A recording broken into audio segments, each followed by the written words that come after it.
guys, what's going on? This is Connor from the Left Lane, and I am currently driving 30-ish minutes back to my shop, right? This is one of the things that life of a mechanic is kind of hard, and you are doing unpaid labor.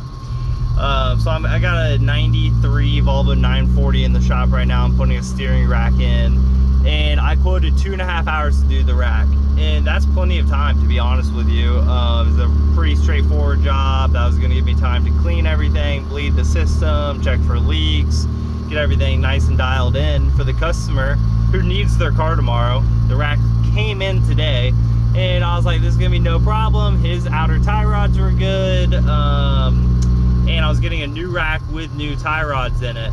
But what happens, right? It's a rebuilt TRW rack, same what was in the car. But of course, the Detroit axle who rebuilt it has outer or inner tie rods in it that are like 4 inches shorter than what should be on the car.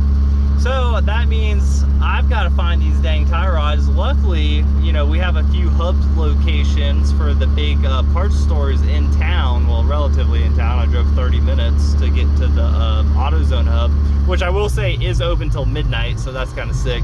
But anyways, I've got an hour of driving, probably about 20 minutes in the parts store because it's a hub location, so they got to go God knows where to get the part. And yeah, you know, got the parts, of course.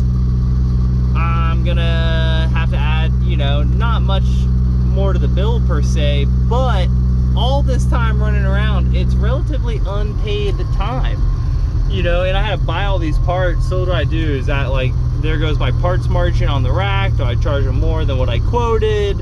You know, we'll kind of play it by ear and see how he's doing. But yeah, this is one of the unexpected things that happen as a mechanic, and why it's so important to get a good parts supplier, man. If you're not getting good parts, dude, your life as a mechanic is going to be literally living hell.